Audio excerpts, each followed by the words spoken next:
بسم اللہ والصلاة والسلام علی رسول اللہ اما بعد۔ یہ صفحہ نمبر ہے 186 اور آیت نمبر ہے 160۔ اعوذ باللہ من الشیطان الرجیم، بسم اللہ الرحمن الرحیم۔ فبظلم من الذین هادوا حرمنا علیہم طیبات احلت لهم وبصدهم عن سبیل اللہ کثیرا۔ فبظلم، ان کے ظلم کرنے کی وجہ سے، من الذین، ان لوگوں میں سے، ہادو، جو یہودی ہوئے، یہودیوں کے ظلم کی وجہ سے، حرمنا علیہم، اللہ تعالیٰ فرماتے ہیں ہم نے ان پر حرام کر دیا، طیبات، پکیدہ چیزیں، احلت لہم، جو ان پر پہلے حلال تھیں، پہلے حلال تھیں، ان کے ظلم کی وجہ سے ان پر حرام کر دی گئے۔ وبصدہم، اور ان کا روکنا، عن سبیل اللہ، اللہ کے راستے میں، کثیرہ، بہت سارے لوگوں کو، تو بہت سارے لوگوں کو اللہ کے راستے سے روکنا، یہ بھی سبب بن گیا کہ ان پر حلال چیزیں حرام ہو گئی۔ یہودیوں کا ان کی بد کرداریوں کا سلسلہ جو ہے وہ جاری ہے۔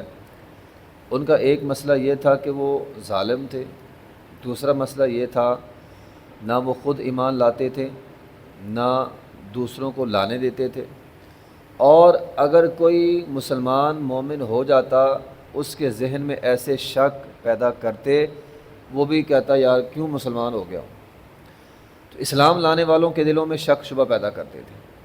تو اللہ تعالیٰ نے فرمایا ان کے اس ظلم کی وجہ سے اور لوگوں کو حق سے روکنے کی وجہ سے، حرمنا علیہم طیبات، ہم نے بہت ساری چیزیں ان پر حرام کر دیں، احلت لہم، جو پہلے ان پر حلال تھی۔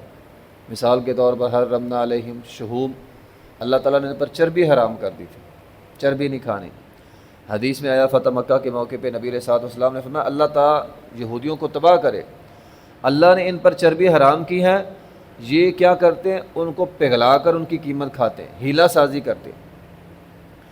اسی طرح ان کے جو رہبار تھے جن کو انہوں نے رب کا درجہ دیا ہوا تھا، حلال و حرام کا اختیار ان کے پاس موجود تھا، تو انہوں نے بہت ساری چیزیں ان پر حرام کی ہوئی تھی۔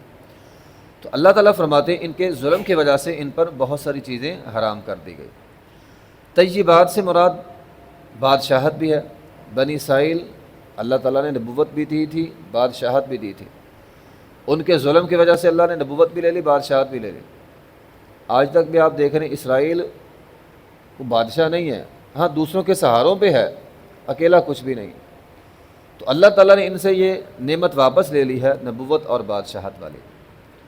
ہمارے لیے جو سبق ہے اس آیت میں وہ یہ ہے کہ اگر اللہ تعالیٰ کسی پر انعام کرے، اللہ تعالیٰ کسی پر احسان کرے، دو کام نہیں کرنے چاہیے، ظلم اور لوگوں کو حق سے روکنا۔ جب بندہ یہ کام کرتا ہے اللہ تعالیٰ اپنی نعمتیں واپس لے لیتا ہے۔ آپ ظلم کریں، ظلم سے مراد شرک بھی ہو سکتا ہے، ان الشرک لظلم عظیم، ظلم سے مراد لوگوں کا حق مارنا بھی ہو سکتا ہے۔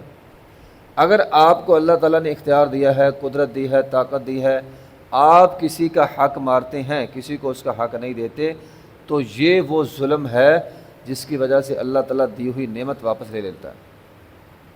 اور دوسرا کام لوگوں کو حق سے روکنا۔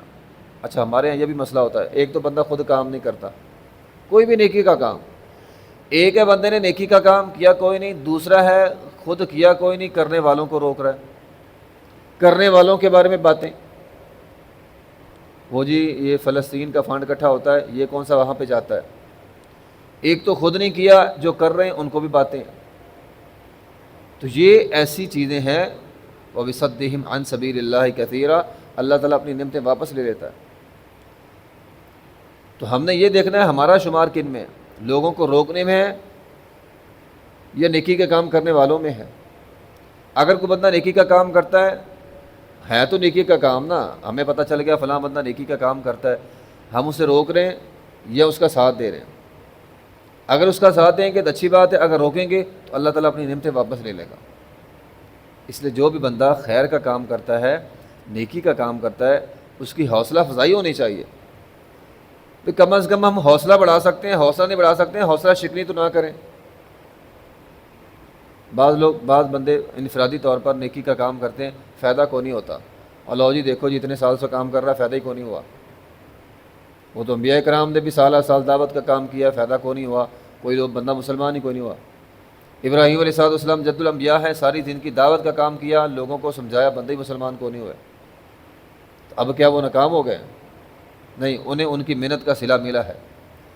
تو انسان کی ذمہ داری یہ ہے کہ انسان محنت کرے، کوشش کرے، خیر کے کام کرے، اور یا تو ہم خیر کے کام میں اس بندے کے ساتھ ہو جائیں، اگر ساتھ نہیں ہوتے تو کم از کم حوصلہ شکنی نہ کریں، اس کا حوصلہ نہ توڑیں، اس کا حوصلہ بڑھائیں۔ ہمارے حوصلہ بڑھانے سے ہمیں نیکی ملے گی، حوصلہ شکنی کرنے سے ہم پر اللہ کی طرف سے جو عذاب آئے گا وہ یہ ہے، اللہ تعالیٰ اپنی نعمتیں واپس لے لے گا۔ اگر آپ کسی کو دین کا کام کرنے سے روکتے ہیں، اللہ نعمتیں واپس لے لے گا۔ اگر آپ کسی پر ظلم زیادتی کرتے ہیں، اللہ تعالیٰ نعمتیں واپس لے لے گا۔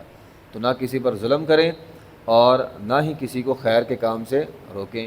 وآخر دعوانا الحمد للہ رب العالمین۔